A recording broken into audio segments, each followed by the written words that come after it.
So this video may never see the light of day, but while I'm in such an amazing venue, we've been so blessed to be able to use this theater, I wanted to get my story on tape a little bit, talk about kind of my history a little bit and why I do what I do.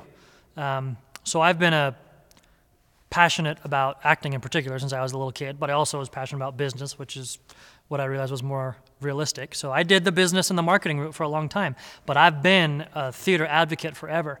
So I started going back to school. After I went to school originally for business and computer science, and then when I was in my mid-20s, I was given an opportunity to come back to school at Utah Valley University. I got a theater scholarship, so I said, what the heck? And danced on the ballroom team there, and then miraculously got into BYU's music dance theater program, which is unbelievably difficult to get into. And so I'm in my mid-20s, and I'm in this program with all these, 19-year-olds with rubber band bodies that can do anything they want to do. And I spent so much time around there appreciating their talent and working on my own, but asking, what the heck am I doing here? And then I realized that the reason that I was there is to fan my own flames of the passion of how important theater is to me, to learn why it's such an important medium, such an important, powerful medium, and then to be able to create something like what I've done. I created Aztec Show Tracks 6 years ago with a friend of mine, and it's all been about supporting the industry, supporting my friends who are so amazing and so much more talented than I am. So the reason that I do what I do is very personal to me, but I wanted to share it and get it on video. I know how powerful live theater is. I know what a powerful teaching tool it is. I know how inspiring and uplifting and cathartic it can be. So I taught a marketing workshop a couple months ago here at the Utah Theater Association conference. The very last day, I had this full group of people in front of me, about 50 people, and in the front row was this little 14-year-old girl, probably freshman, sophomore in high school, and she was kind of timid and shy and, just cute little girl, and I in front of everybody, I said, so what's your name? And she said, Angela, I think that's what it was. I said, Angela, can you sing? And she said, kind of, and her friends who were around her said, don't be fooled, she's amazing. And so I looked at everybody else and I said, what does it say about the power of theater that little Angela here can be standing on stage 15 feet from me? She can be singing, I am 16 going on 17, and she will inspire me, entertain me, move me, make me want to be a better dad and a better husband than if I went and spent $8 to go see a $150 million Transformer movie. I mean, how much more powerful? What does that say about it? What's the most powerful, what's the hottest technology in movies? It's 3D. What's the hottest technology in TVs? It's 3D and cameras and phones and, video equipment. People are trying to get more connection with things. And I tell everybody, we've been the 3D entertainment of the world for thousands of years. People just forget. So my big why, the reason why I do what I do, is because theaters just don't market. People don't remember how important live theater is. They don't remember how important it is to the fabric of their character. It's not the way it used to be. Years and years ago, theater was it. It's what you did. You worked your butt off during the day in your little community, and then you went to the theater at night.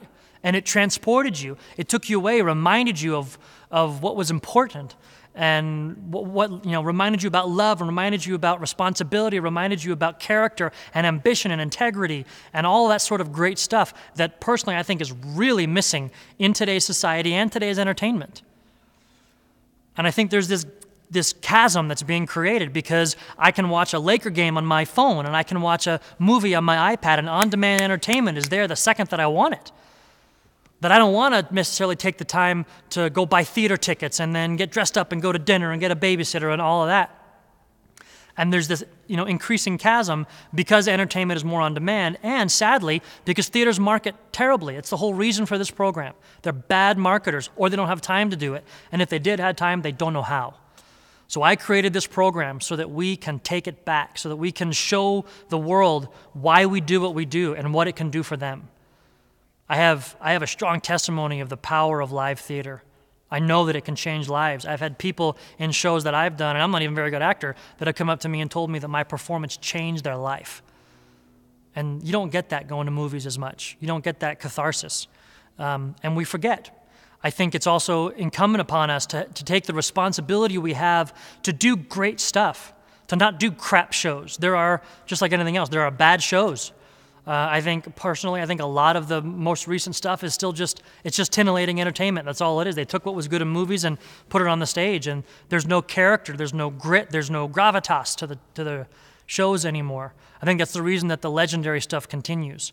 I think we have a responsibility as theater to do it. It's actually the reason why for the last month or two I've been really getting on my soapbox about tracks. I own Aztec Show Tracks, and I feel really passionate that, especially in the educational and community theaters, they have no business trying to use live musicians. None at all.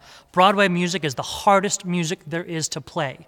To try and get musicians to be able to play that music, it's impossible. And then you can't get enough to play the way that the composer intended it to be. So I say use live professional musicians like we get into our studios. We record every note the way it was intended. Give that to your cast to rehearse with from day one. They're going to be show ready so much earlier in the process. You're going to put your best foot forward to your audience, and your cast is going to be ready to help you market. If you're using a rehearsal pianist for the whole time, and then you try and throw in the, pardon my French, but a half-assed band that play a scaled-down orchestration and can't play it that well, and your cast they don't know the tempos and just everything is difficult, it makes it difficult for your cast to be ready for opening night.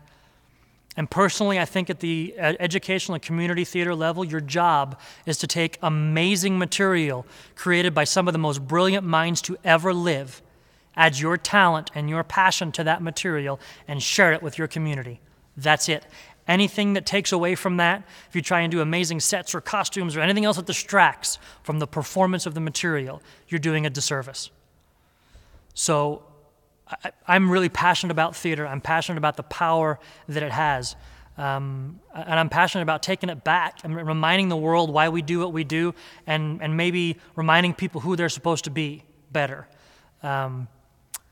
So like I said, I hope this may never make the light of day, but I just needed to get it on camera for myself when I'm in, such a sacred venue like this. I don't know when I get a chance to do it again. So I love it. I hope you guys do too. And thanks for listening.